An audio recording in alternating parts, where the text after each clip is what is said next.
नमस्कार, SD news देख रहे हैं आप और मैं हूं आपके साथ गौरी रानी। झारखंड विधानसभा बजट सत्र का दूसरा दिन और दूसरे दिन भी विपक्ष सरकार पर जेपीएससी पेपर लीक मामले को लेकर हमलावर दिखा। हमारे साथ इसी मुद्दे पर बात करने के लिए बीजेपी विधायक मनीष जायसवाल है। सर, एसडी न्यूज़ में स्वागत है। जैसा कि आज दूसरे दिन भी आप लोगों ने सदन शुरू होने से पहले जेपीएससी का मुद्दा उठाया, पेपर लीक का मुद्दा उठाया, लेकिन दूसरी तरफ सरकार की तरफ से कहा जा रहा है कि धैर्य बनाकर रखें। तो वहीं प्रदीप यादव ने इस पर जवाब भी दिया कि ये सिंगल राज्य नहीं है झारखंड, बल्कि पेपर लीक का मामला हर राज्य में है। और इसके साथ ही उन्होंने यह भी कहा है कि एक बड़ा गिरोह काम कर रहा है।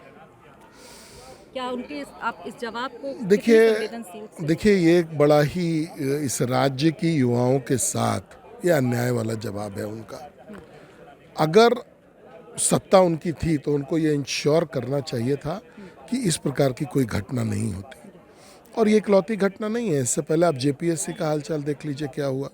एक ही रूम में बैठे हुए अभ्यर्थी पास होते हैं, जेपीएससी को इनको गलती दिखता है, इनको रद्द करना पड़ता है। उससे इनको सीख लेना चाहिए था। जेएसएससी में जो है ऐसे लोगों का चयन नहीं करना चाहिए था, ऐसी एजेंसीज का चयन नहीं करना चाहिए था जो कि पहले से दागी हों। तो ये सब प्रिकॉशंस इनको लेने चाहिए थे।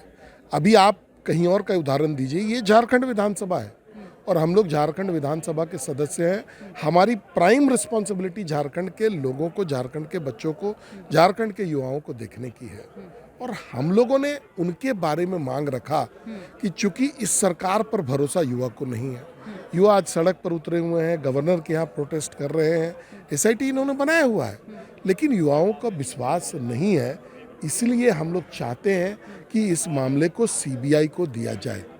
अच्छा, जिस तरीके से आप लोग युवाओं को लेकर गंभीर है, लेकिन सीधे तौर पर पक्ष का कहना है कि बीजेपी जो है वो सिर्फ युवाओं के नाम पर राजनीति कर रही है। अगर इतना ही युवाओं के भविष्य की चिंता थी तो फिर 18 साल आप लोग थे, क्यों नहीं युवाओं के बारे में सोचा? जबकि आज झारखंड में युवा के जो हालत है उसको ठीक करने में वर्तमान सरकार लगी हुई है, क्योंकि खराब बीजेपी ने ही किया। देखिए, पहले मैं आपको स्पष्ट करना चाहूँ कि इनका काम है अफवाह फैलाना। जेएमएम, कांग्रेस, आरजेडी, इनका काम है अफवाह फैलाना। ये विदित है, रिकॉर्ड कोई भी देख सकता है। मैं कोई इकलौता ज्ञानी आदमी नहीं हूँ। इस 24 साल के शासन में बीजेपी और जेएमएम ने मिलकर के 2.5 साल शासन किया। जो बचा हुआ जो 20.5 साल का शासन है उसमें 10 साल 8 महीने का शासन जेएमएम ने किया है। जेएमएम, कांग्रेस और या उनके समय में जो राष्ट्रपति शासन रहा, और 10 साल 4 महीने का जो शासन है वो बीजेपी ने किया। ये आंकड़ा है, आप इसको वेरीफाई कर सकती है। तो अगर शासन के हिसाब से भी देखें तो उनका ज़्यादा है।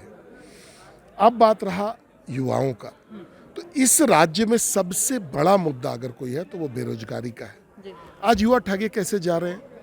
आप सबसे पहला जो देखिएगा कि कॉन्ट्रैक्ट वर्कर में अभी हमारे अनंत ओझा जी ने बयान दिया कि 40% से ज़्यादा कॉन्ट्रैक्ट वर्कर्स जो हैं वो बाहर से आ रहे हैं, मतलब बाहर के राज्यों से आ रहे हैं।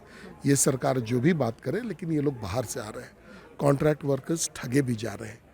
तो ये सब मामला है, इसको देखना एक सजग विपक्ष के नाते हमारा धर्म भी है, हमारा कर्तव्य भी है, और वही हम लोग कर भी रहे हैं। हम लोग चाहते हैं कि झारखंड के युवाओं का भविष्य सुरक्षित रहे, हमारे युवा जो समय पर नौकरी पा सके। अब ऐसा कोई बयान देना सत्ता में आ करके, अगर उनके समय में ये क्वेश्चन पेपर लीक का मामला हुआ है, बिकने का मामला हुआ है, तो उनको चाहिए था कि इस देश की सबसे बड़ी एजेंसी इसकी जांच करे, दूध का दूध और पानी का पानी करे। सर, आखिरी सवाल लेंगे। गीता कोड़ा बीजेपी ज्वाइन कर ली है। सीधे तौर पर ये कहना है सरकार जो पक्ष में है वो कि बीजेपी कमज़ोर है और तोड़कर नेताओं को अपने में शामिल कर रही है, लेकिन इसका कुछ फलाफल नहीं निकलेगा।